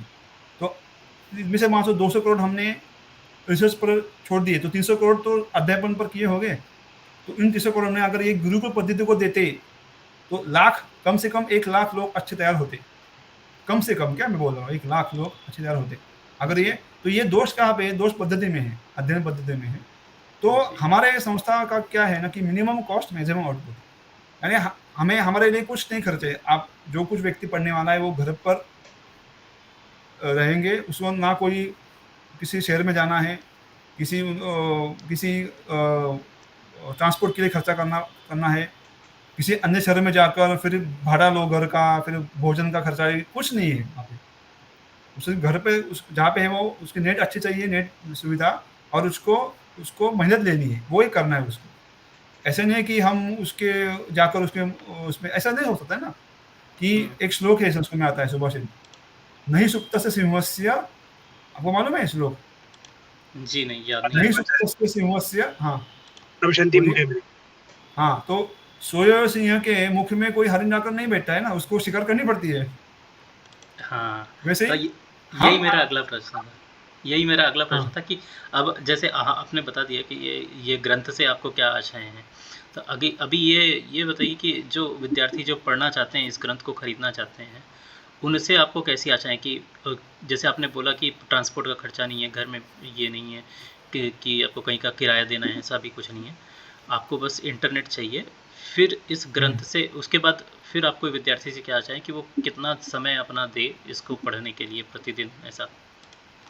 हुँ। हाँ, तो मैं पहले प्रश्न का भी थोड़ा ये पूरा करता हूँ कि ये करते हुए, इतना करते हुए भी लोगों को 9-10 साल में नहीं मिलता है, ठीक है? ये सिद्ध हो गया। तो हमारे इसमें क्या है, आपको ये कुछ नहीं है, आपको समय की भी बचत होगी, क्योंकि आपको अभी मान लो कि एक शहर में अगर मुझे किसी कक्षा में जाना हो, तो आधा 1 पौन घंटा उसमें जाता है, समय जाता है, ठीक है? और पैसे भी जाते हैं। अभी हमारे लिए ऐसा कुछ नहीं, पैसे आपको सिर्फ़ नेट के लिए, वो तो आपको अन्य काम के लिए भी आप इस्तेमाल कर सकते हो, ठीक है? तो एक तो क्या है ना कि हमारा संस्था का यही है कि मिनिमम कॉस्ट मैक्सिमम आउटपुट। तो अगर किसी व्यक्ति ने हम दान दिया अगर संस्था को या ये किया, तो उसमें से 80% जो है ना वो कुछ काम के लिए होगा उसका। ग्रंथ हम लिखेंगे, अब ये ग्रंथ लिखने जैसे लिख रहे हैं हम, कुछ ना कुछ हम ग्रंथ लिखेंगे, कुछ ना कुछ हम लोगों को तैयार करेंगे विद्यार्थी को, वो भी अच्छी तरह से आगे लोगों को तैयार करेगा, ठीक है? ये हमारे संस्था का है। अभी ग्रंथ के बारे में मैं बोल रहा हूँ कि इतना साल देते हुए भी लोगों को अगर नहीं आ रहा है, तो कुछ ना कुछ दोष कहाँ पे है? एक तो दोष वो अध्ययन पद्धति में है, वो तो इसके बारे में हमने जान लिया है। तो ये ग्रंथ क्या करेगा? तो इस ग्रंथ में हमने जैसे बताया कि व्याकरण पढ़ना ही एक उपाय है, लघुत्तम उपाय है संस्कृत अगर भाषा जाननी हो तो। तो हमने इस ग्रंथ में क्या किया है? इस ग्रंथ में हमने उस व्याकरण सूत्र के विषय बताए हैं कि जो विषय हमने अन्य भाषा में बताए, और वो आसान आसान यानी उसको थोड़ा उसको समझाया हमने, उदाहरण के माध्यम से समझाया। तो ये ग्रंथ अगर कोई व्यक्ति ले, तो वो अगर उसको इंग्लिश या मराठी, महाराष्ट्र इंग्लिश भी आ सकती है, तो वो पढ़े। हुँ, एक दिन उसने एक पाठ पढ़ना है, हुँ, हर एक पाठ के पीछे हमने उसको स्वाध्याय भी दिया गया है, हुँ, हुँ। ठीक है? उस स्वाध्याय में कुछ उदाहरण हमने हमने ही सॉल्व किए हैं, अच्छा। ताकि उसको पता चले। हाँ, तो वो खुद पढ़े ये ग्रंथ। अगर उसको कुछ अभी ये होने के बाद हम हमारा हमारा काम यहाँ पे समाप्त नहीं होता है। हुँ। हम क्या करने वाले हैं ना, मैं आपको दिखाता हूँ क्या वो कैसा हमने वो डिज़ाइन किया है कोर्स। एक मिनट, वो मैं तो आपको ये दिखाता है। एक तरह से वर्कबुक की तरह है कि आप संस्कृत का वर्कबुक है कि आप पढ़ो और सही। उसके बाद में उसके ऊपर कार्य भी करो, अभ्यास भी करो, तब जाके आपको समझ हाँ। में आएगा कि वो कैसे कार्य हो रहा है। हुँ, इसी माध्यम से ही हुआ। सिर्फ़ हमारा ग्रंथ लेकर जैसे हम नॉवेल पढ़ते हैं ना, वैसे पढ़ने से ग्रंथ नहीं आएगा, भाषा नहीं आएगी आपको। अच्छा, अच्छा। ठीक है ना? अगर कोई व्यक्ति अगर हमें बताएगा कि अरे मैंने आपका ग्रंथ पढ़ लिया, हमें नहीं आया, तो ये पर्याप्त नहीं है। नोवेल जैसा पढ़ना उसके लिए आवश्यकता नहीं है। वो एक पाठ पढ़े उस दिन, हुँ, फिर उसके ऊपर वो चिंतन करे, ये करे, फिर उसका वो स्वाध्याय करे। अगर कुछ ऐसे व्यक्ति होते हैं, छात्र होते हैं कि वो बहुत तेज़ होते हैं दिमाग से, वो खुद के पढ़ने से उनको पता है। तो ऐसे लोगों को के लिए हम अगर उनको प्रश्न होंगे तो हम सप्ताह में शनिवार या रविवार को मदद करेंगे ऑनलाइन, ठीक है? अच्छा, और फिर ये ग्रंथ के 30 पाठ होने के बाद हम एक उसकी परीक्षा लेंगे।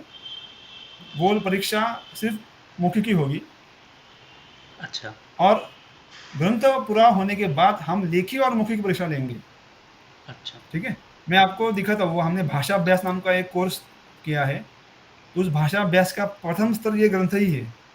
तो ये हुँ, जैसे कोई किसी व्यक्ति ने एक पुस्तक खरीद ली आपकी, तो हुँ। पहले तो सबसे पहले तो बता दीजिए ये पुस्तक कैसे क्रय कर सकते हैं? फिर पुस्तक क्रय करने के बाद में स्टेप बाय स्टेप कि पुस्तक क्रय करने के बाद में पढ़ना कब स्टार्ट करना है, जब आप बोलेंगे तब या स्वयं से? और तीसरा कि अगर इस पुस्तक के बाद में कुछ जैसे आपने कहा कि परीक्षाएँ हैं या वर्कबुक है, तो वो वर्कबुक में अगर कोई डाउट होते हैं तो वो आपसे कैसे पूछें? और चौथा पार्ट ये रहेगा कि वो परीक्षाएँ अगर आप जो बता रहे हैं वो कैसे होंगे? वो परीक्षाएँ आपसे संपर्क कैसे किया जाएगा हुँ। इन परीक्षाओं के लिए? तो ये 4 चीज़ें बता दीजिए। हाँ, पहला हमारा स क्रय पूरा कॉ हाँ, हुँ, हुँ। पहला क्या है?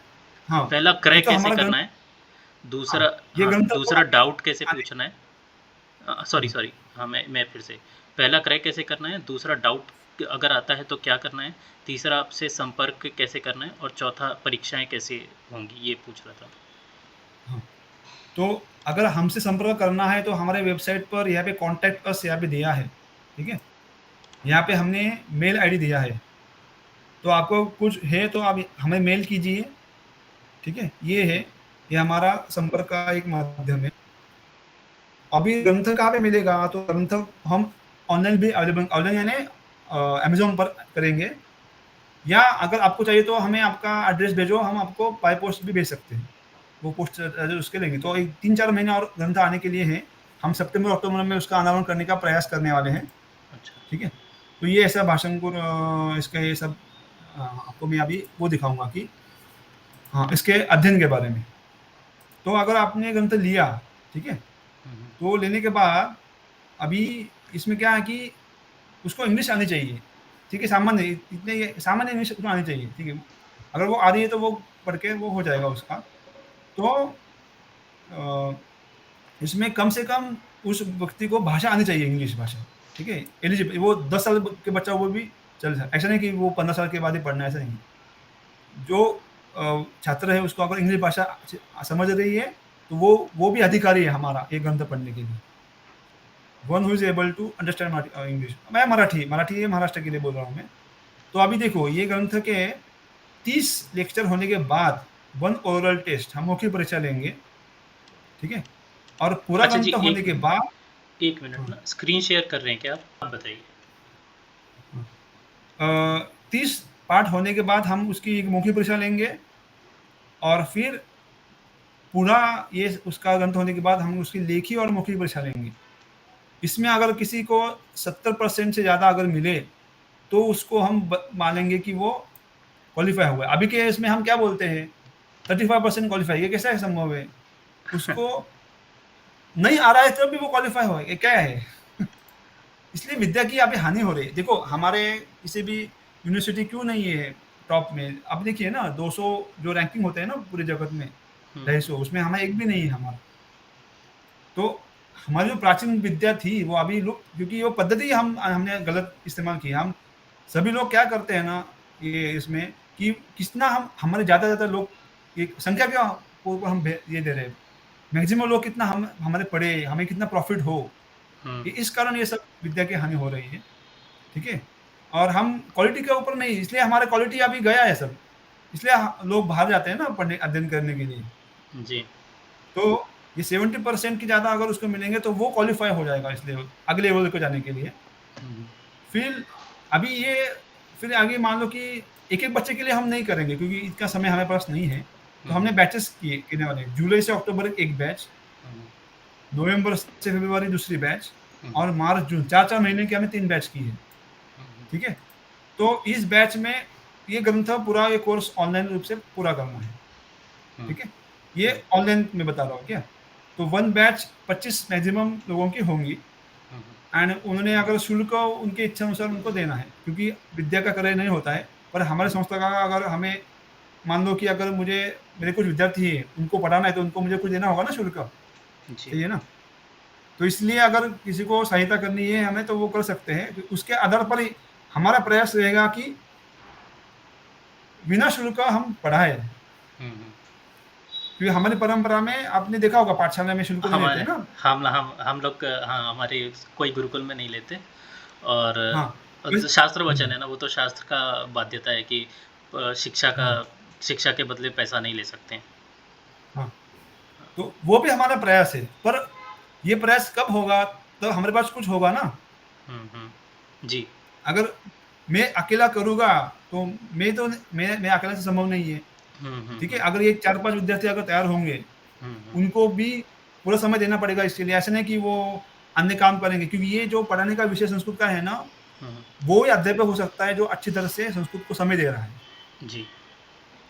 तो उसको हमें कुछ ना कुछ देना होगा उसके निर्वाह के लिए, जी। ठीक है ना? तो जी। अगर समाज के जो धनाढ्य व्यक्ति होते हैं ना, उन्होंने अगर हमें सहायता की, हुँ। तो फिर हम ये और अच्छी तरह से कर सकते हैं। तो ये होगा फिर, ठीक है?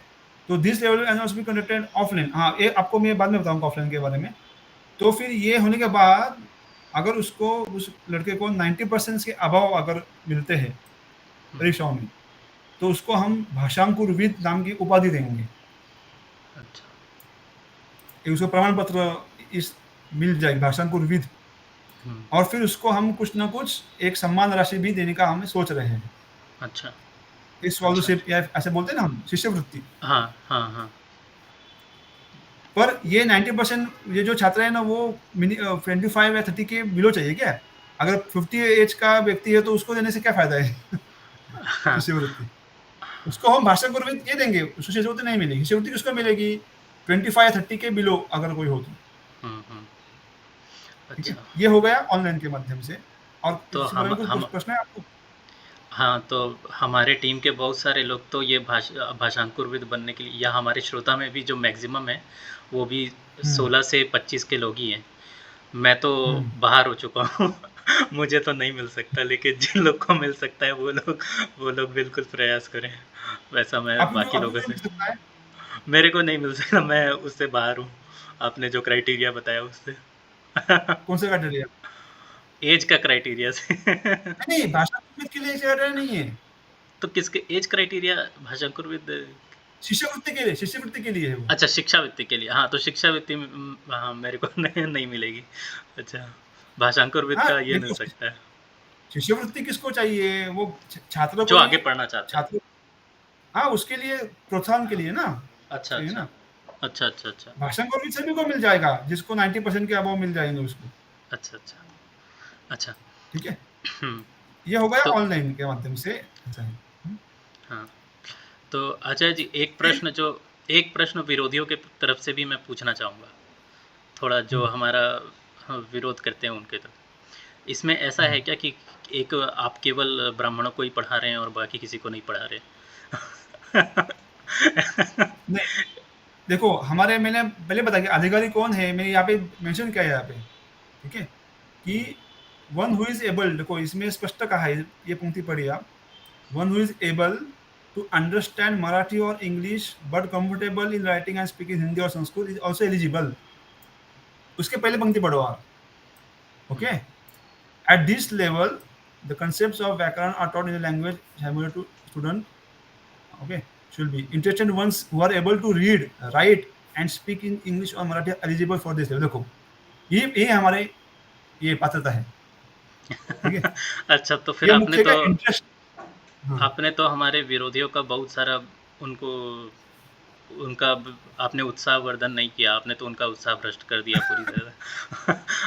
उनके उनके उनके यूट्यूब चैनल बनाने का मौका मैंने ये कर दिया, बंद कर दिया। तो एक और हाँ, चीज़ फिर अब इसमें एक और प्रश्न फिर होता है कि आप और इसमें प्रयास कर रहे हैं क्या कि ये और भी भाषाओं में निकले भाषांकुर जो ग्रंथ है? मैं केवल केवल इसके पहले मराठी थोड़ा और इंग्लिश में? हाँ, ये है। हाँ, कोर्स के बारे में मैं बताता हूँ कि ये ऑनलाइन कोर्स हुआ हमारा, अभी मैं ऑफलाइन कोर्स के बारे में बताता हूँ, फिर उसके बाद में हम आपके प्रश्न पर जाएँगे, ठीक है? ठीक तो अभी के जो हम पढ़ते हैं ना कुछ कोर्स में 10-15 दिन, मैं आपको 100% गारंटी देता हूँ कि हमारे इस ग्रंथ के अध्ययन से अभी के जो कोर्स में 10 दिन में आपको जो मिल रहा है उससे बहुत सारा ज़्यादा 100% ज़्यादा आपको इस ग्रंथ से मिलेगा, ये गारंटी है मेरी। ठीक है, तो ये हम 15 दिन का कोर्स, फिजिकल कोर्स करने का सोच रहे हैं। अगर किसी संस्था ने हमें सहयोग किया आयोजित करने में, तो हमारे शिक्षक आ जाएंगे वहाँ पे, और वो होगा, इट कैन बी निवासी भी होगा, अनिवासी भी होगा, रहने का और न रहने का। अगर किसी शहर के अगर बच्चे वो घर यानी 10 से 6 8 घंटे उसमें पढ़ना है। ठीक है, ऐसा भी हम कर सकते हैं कि जैसे हमारे दोस्त मोहित की पाठशाला है ना वहाँ पे सोनीपत में, जी, जी। अगर वहाँ पे जाकर हम 15 दिन में अगर छात्र वहाँ पे रहने के, जिनको गुरुकुल पद्धति का अनुभव करना है, सुबह 5 बजे उठना है, ऐसा भी अगर जिनको अनुभव करना है, तो उनके लिए हम निवासी का भी कर सकते हैं 15 दिन का। अच्छा, उसमें हम तो थोड़ा योग भी पढ़ाएंगे, ये पढ़ाएंगे, ये एक। अच्छा।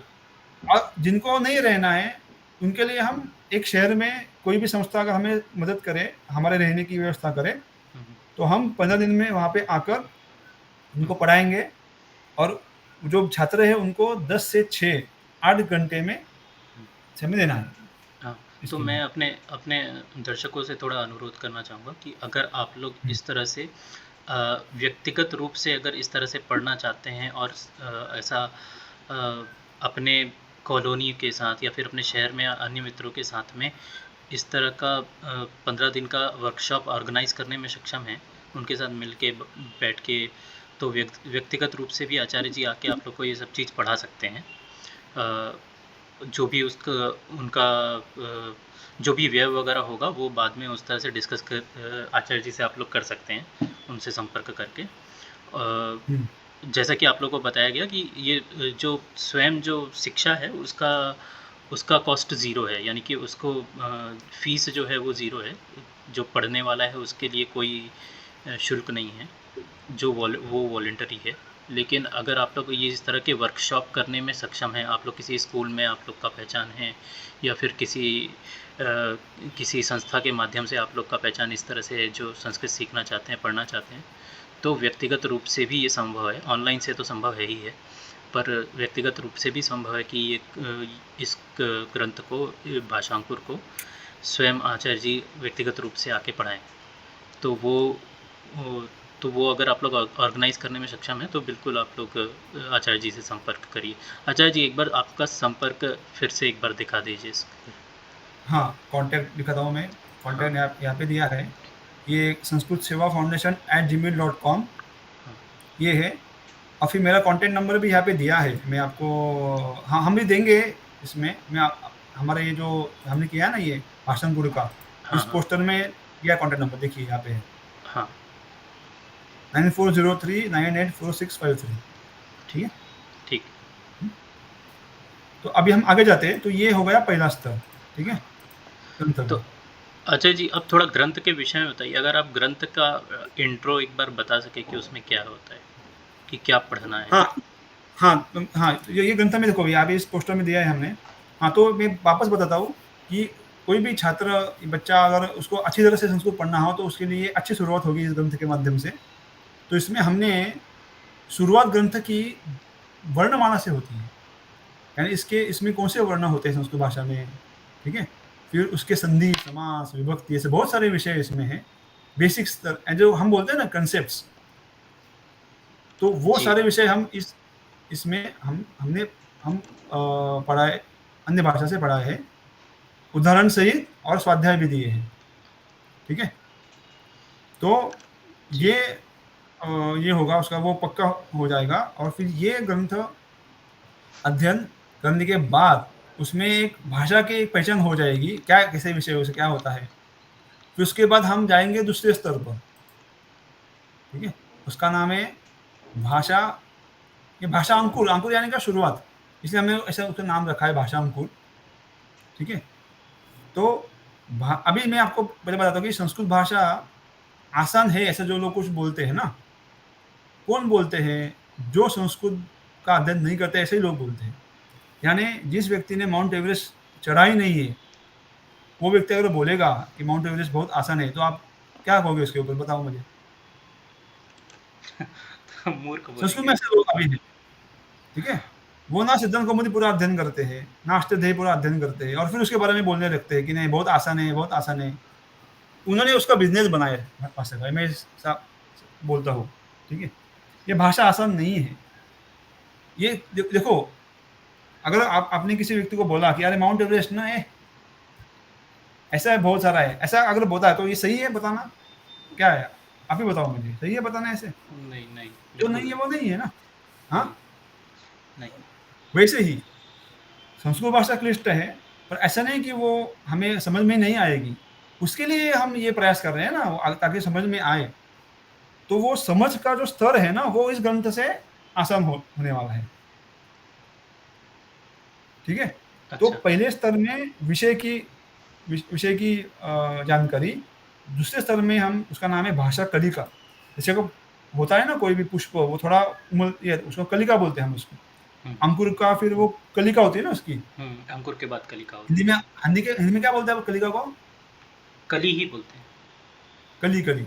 हाँ, तो ये इसमें हम लघु सिद्धांत कौमुदी पढ़ाने वाले हैं। पूरी नहीं, उसका कुछ अंश ताकि उसको सूत्र का एक ज्ञान हो बताने का। हुँ, ठीक है? अच्छा, फिर सुभाषित, पंचतंत्र ये भी पढ़ाने वाले हैं हम। अच्छा, अच्छा। तो इस लेवल को करने के लिए 60% करेगा तो उसको क्वालीफाई हो जाएगा और इसमें 15 विद्यार्थी और 80% के अभाव मिलेंगे तो उसको लघु सिद्धांत कौमुदीविद ये उपाधि मिल जाएगी। अच्छा, ठीक है? इस लेवल के होने के बाद उसको 30-40% भाषा आने आ जाएगी। अच्छा, ठीक है? यानी उसको जैसे कि मान लो ना कि जिसको तैरना नहीं आता है, वो तैरने लगेगा अच्छा। ये इस लेवल के बाद। यानी वो स्किलफुल नहीं होगा पर वो तैरने लगेगा। हुँ, ठीक है? ये सेकंड लेवल का। इसके लिए कितना समय है? अभी देखो फर्स्ट लेवल के लिए आपको 4 महीने ऑनलाइन अगर पढ़ रहे हो तो देने हैं। हुँ, ये सेकंड लेवल के लिए मैंने यहाँ पे दिया है क्या? 2 इयर्स दिया है, 2 इयर्स। इस duration will be of 2 years. 2 साल उसको चाहिए, कम से कम। क्या कम से कम बोल रहा हूँ मैं।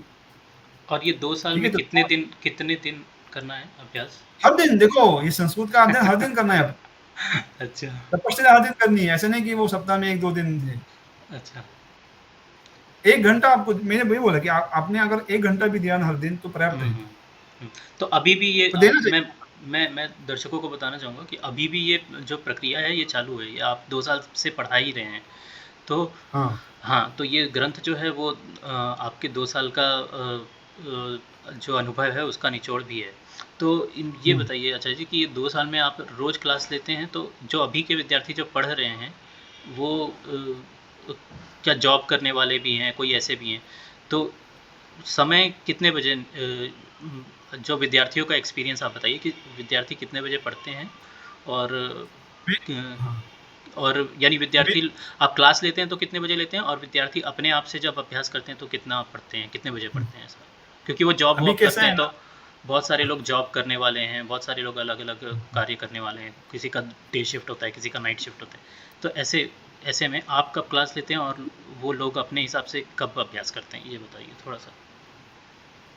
मेरे इसमें क्या है ना 2 प्रकार के एक तो हर दिन पाठ होता है या सप्ताह में 3 दिन होता है। अच्छा। क्योंकि हर दिन पाठ किया हमने देखो वही हमने अगर जो ग्रहण किया उसका चिंतन करना चाहिए। अगर 1 घंटे के लिए अगर हमने अध्ययन किया तो उसी समय उतना ही समय हमें कम से कम चिंतन करना चाहिए। अच्छा, तो 2 घंटा देना अगर संभव नहीं किसी को तो हम क्या करते हैं सप्ताह में 3 दिन देते हैं पाठ। अच्छा। ठीक है? तो वो जो व्यक्ति अभी एक मेरे विद्यार्थी है, वो अभी सॉफ्टवेयर में अच्छी कंपनी में है वो सॉफ्टवेयर में हुँ, और वो 2 साल से अध्ययन कर रहा है और उसमें प्रगति आई है। अच्छा। ठीक है? और एक छात्र है बेचैन का वो अभी 1 साल में संस्कृत लिखने लगा है वो। ओह हो, हो! और कुछ एक छात्र है कि वो खुद ऐसा बोलते हैं कि उन्होंने जो महाविद्यालय में अध्ययन किया, हुँ, उ उनको उनमें जो मिला, उससे ज़्यादा उनको हमारे प्रथम स्तर में मिला। हुँ, यानी उन्होंने 3-4 साल देकर भी उनको जो नहीं मिला, हुँ। पर्याप्त नहीं मिला, वो उनको हमारे प्रथम स्तर में मिल गया। ये भाषांकुर के स्तर में। ओह हो, हो! ठीक है? हाँ, ये मैं उनका अनुभव बता रहा हूँ। ऐसा है। अच्छा। तो ये यानी लोगों का अनुभव हाँ, हो रहा है। हाँ, ये दूसरा स्तर है कि इसमें हम अच्छी तरह से लघु सिद्धांत कौमुदी पढ़ाएंगे और ये 2 साल 2.5 साल हो जाएंगे।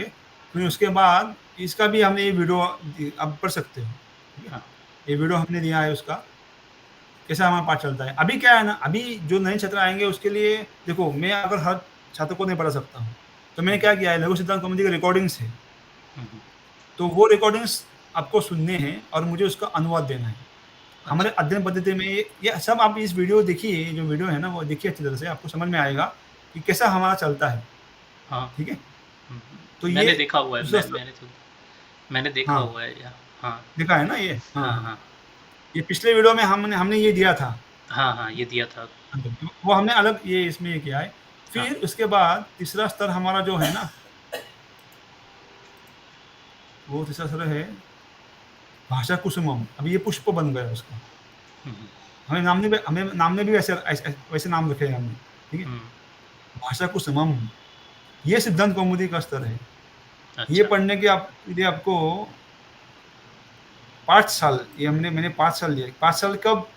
देखो, अगर हमने हर दिन पढ़ा तो 3 साल लगेंगे, ठीक है? 3 साल लगेंगे। और अगर हमने इस लघु सिद्धांत कौमुदी भी क्या, अगर हमने हर दिन लघु सिद्धांत कौमुदी पढ़ी, मैं आप वापस पीछे जाता हूँ, एक मिनट, ठीक है? वहाँ पे मैंने हर दिन और सप्ताह में 3 दिन, 2 हमने इसमें भेद किए। देखो, this level will be conducted once in a year in 2 type of batches. One type of batch of daily basis. तो ये 1 साल में हो जाएगा। अगर हर दिन पढ़ा तो 2 घंटे दिए तो 2-3 घंटे कम से कम, तो 1 साल में हो जाएगा। 1 साल या ज़्यादा लगेंगे। अगर 1 घंटा दिन में दिया तो 2 साल लगेंगे, 2 ढाई साल लगेंगे उसको, ठीक है? ऐसा है ये। आया समझ में आ रहा है आपको? हाँ हाँ हाँ। ठीक। फिर भाषा कुसुम में कैसा है, इसमें ऐसा ही 3 साल। तो 3 साल उसको हर दिन अगर आपने 2-3 घंटे दिया तो 3 साल लगेंगे, और 1 डेढ़ घंटा दिया तो 5-6 साल लगेंगे उसको। तो देखिए, वो भाषण गुरु का 4 महीने, इसके 2 साल, ढाई साल और 5 साल, तो कम से कम 8 साल में, जो 8 साल हम शाला और महाविद्यालय में देते हैं, वो देने से भी हमें कुछ नहीं मिलता है। अगर हमने 8 साल हर दिन 1 घंटा अगर से दिए, तो आपको 70-75% भाषा आ जाएगी, ये मैं गारंटी देता हूँ, ठीक है? जी। इसके बाद भी हमने कुछ लेवल किए, पर अभी यहाँ तक भी कोई व्यक्ति नहीं पहुँचते हैं। ऐसी हाँ अवस्था है, हाँ। क्योंकि अभी के लोगों को सिर्फ डिग्री चाहिए। देखो, हमने यहाँ पे मेंशन किया है कि further levels will be introduced soon, but यहाँ तक लोग आने चाहिए ना भाषा कुसुम तक। हाँ। यहाँ तक कम से कम 5-6 लोग तो आने चाहिए इस तरह से। जी तो ये आने के बाद फिर हम आगे क्या सोचेंगे, जी। ठीक है? तो ये तो 3 लेवल तो है। तो 3 लेवल में आपको अभी के आपको जो नहीं मिल रहा है ना, वो यहाँ से अच्छी तरह से ऑनलाइन माध्यम से मिल जाएगा। जी। ये बाकी के 2 लेवल ऑनलाइन ही होंगे, वो फिजिकल होना संभव नहीं है, वो ऑनलाइन ही होंगे। हाँ। पहली लेवल ऑफलाइन हो सकती है, ऑनलाइन भी हो सकती है, हम्म, कुछ है अभी। हम्म। तो अच्छा जी, तो एक तो यहाँ पे मेरा तो प्रश्न खत्म होता है। युगांतर, आपके पास कोई प्रश्न है तो पूछ लो। जी, एक्चुअली मेरा सवाल वहीं तक वही था जो मैं व्याकरण के था, तो मेरे को मेरे जवाब मिल चुका है। तो आचार्य जी, काफ़ी अच्छा लगा आपका ये, ताकि जब आपने व्याकरण के बाद जो आपने पूरी पद्धति बताई, कैसे पढ़ना कैसे नहीं पढ़ना, तो काफ़ी मतलब ज्ञानवर्धक थी हमारे लिए। अरे तुम तो मराठी में बोल सकते, तुम क्यों हिंदी में बोल? नहीं, वो लोगों को नहीं मालूम होगा ना, मराठी में बोलोगे तो। हाँ। जी अच्छा अच्छा। अच्छा जी, सबसे पहले तो आपका एक और काम हम लोग एक और करेंगे कि जो लोग सक्षम हैं, अगर आचार्य जी को का वर्कशॉप कंडक्ट कराने में सक्षम है, तो वो तो आचार्य जी से डायरेक्ट संपर्क कर सकते हैं। उनका फ़ोन नंबर भी दिखा है। दूसरा एक और चीज़ है कि आप अगर आप ऐसे बड़े वर्कशॉप कंडक्ट कराने में सक्षम नहीं हैं, तो भी हम स्क्रीन पे आचार्य जी का आप लोग में ये भावना होगी कि आप लोग जितना भी थोड़ा बहुत भी आचार्य जी को दे रहे हैं, वो डायरेक्ट आचार्य जी तक पहुँचे, तो आचार्य जी का अकाउंट इन्फॉर्मेशन भी हम लोग यहाँ पे स्क्रीन पे दिखा देंगे। आचार्य जी, अगर आपके पास कोई फाइनल कमेंट्स हो तो वो बताइए।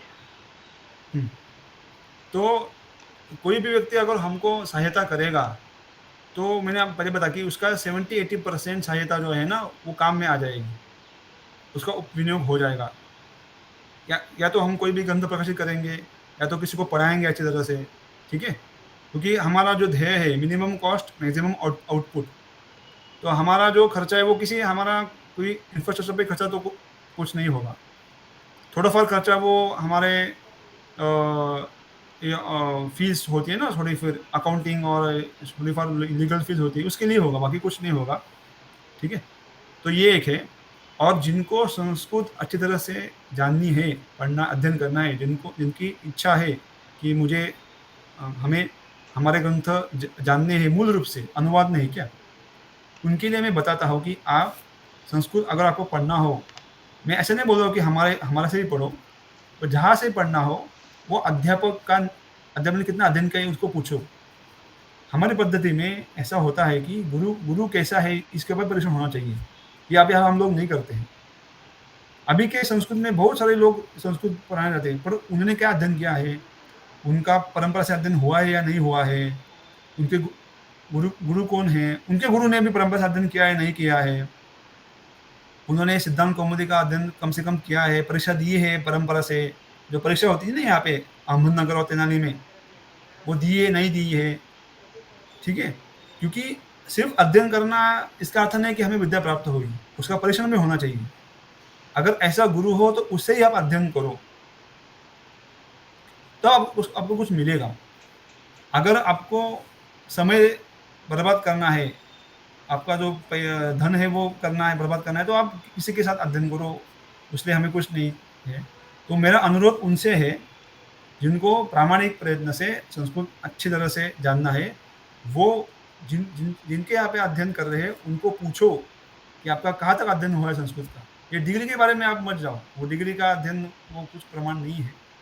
वो होगा, ऐसा नहीं मैं बोला कि वो नहीं होगा, पर ये पारंपरिक अध्ययन उसका है या नहीं है, ये पूछो, क्योंकि संस्कृत का ज्ञान पारंपरिक पद्धति से ही होता है, ये मेरी धारणा है। और अगर इसके बारे में किसी को विवाद करना है तो वो हम अलग रख सकेंगे विवाद इसके विषय में, ठीक है? जी। वो तो मैं फिर बोलूँगा कि वो तो हम लोग को प्रत्यक्ष ही है कि 600 करोड़ अगर खर्चे हो रहे हैं और 600 लोग भी नहीं हैं आपके देश में संस्कृत जानने वाले, तो उससे ही पता चल जाता है कि क्या हो रहा है। तो आचार्य जी, सबसे पहले तो बहुत बहुत धन्यवाद आपका हमारे चैनल पे आने के लिए और अपना समय हम लोग को देने के लिए। तो युगंधर, आपका कोई फाइनल कमेंट्स? अरे मैं अनम्यूट करके बोल रहा था, सॉरी। हाँ, तो युगंधर, आपका फाइनल कमेंट्स और कुछ? आचार्य जी का इसमें जो हमारा मीटिंग हुआ और इसमें मतलब काफी समराइज से आपने बताया कि संस्कृत अध्ययन कैसे करें, कैसे नहीं करें, और कैसे उसका पाठन पठन, इसका काफी अच्छे तरीके से आपने बताया। आचार्य जी, बहुत बहुत धन्यवाद इसके लिए। मैं आपको जी मेरा कहना है। हाँ, मुझे एक जो हमने पहले दिया था ना, तो उसके बारे में बताया था कि आपने एक प्रश्न पूछा था कि ये हमारे इतने साल क्या विदेश, आपने क्या प्रश्न पूछा था परसों विदेश के बारे में? कि विदेश में भी बहुत सारे लोग संस्कृत पढ़ने वाले होते हैं क्या, जो वर्ल्ड संस्कृत कॉन्फ्रेंस हुआ था? हाँ, तो उसमें मैंने एक बताया था कि ये शकुंतल का जो अनुवाद किया था ना, हाँ, वो जर्मन ने तो किया। उसका नाम गोइथन है। वो गोइथन ने शकुंतल नाटक को बहुत प्रभावित हुए थे। अच्छा। उसका अनुवाद विलियम जोन्स नाम के व्यक्ति ने किया था, ठीक है? अच्छा। जर्मन भाषा में। तो वो एक नाम अलग, वो थोड़ा एडिट करो आप, विलियम जोन्स है। और हमारे इस परंपरा में इतने सारे जो अभी ग्रंथ संस्कृत के उपलब्ध है प्रकाशित, वो उसमें से बहुतांश यानी अधिकांश ग्रंथ ये पिछले 1000 साल में लिखे गए हैं। अच्छा। यानी ऐसा नहीं है कि संस्कृत भाषा पर किसी कारण वो विदेशी आक्रमण हुआ इसलिए लुप्त हो गई, ऐसा कुछ नहीं है, ठीक है? ऐसा कुछ लोग डर करेंगे तो वो ऐसा कुछ ये नहीं है, उसमें कुछ नहीं है, ठीक है? और जो कुछ संस्कृत भाषा को आसान बोलते हैं उनसे भी सावधान रहो, ठीक है? मैं आपको बताता हूँ कि अभी के लोग क्या हो रहे हैं ना, अभी के लोग एक माउंट एवरेस्ट की एक प्रतिमा तैयार कर रहे हैं छोटी सी, तो और अच्छा लोगों जी, को बता रहे कि ये कोई माउंट एवरेस्ट है। अगर ऐसा बोले कि एक सुसंस्कृत ग्रंथ, अगर किसी को ऐसी भाषा सीखनी हो जो जो जो प्राचीन काल से अभी तक चली आ रही हो, ऐसा, और यानी संस्कृत को अगर हम इजी बोल रहे हैं तो किस सेंस में इजी बोल रहे हैं? इस सेंस में इजी बोल रहे हैं कि जो पुराने लोग हमारे पढ़ते थे, हम आज के आज उसको वैसा ही पढ़ सकते हैं, और यानी हमको डिसाइफर विसाइफर करने का झंझट नहीं है। जो पुराने इजिप्शियन भाषा आज के समय में डिसाइफर नहीं होती, ग्रीक भाषा, लैटिन भाषा, आर्मेनियन भाषा, ये सब विलुप्त हो गई, लेकिन संस्कृत भाषा बची रही।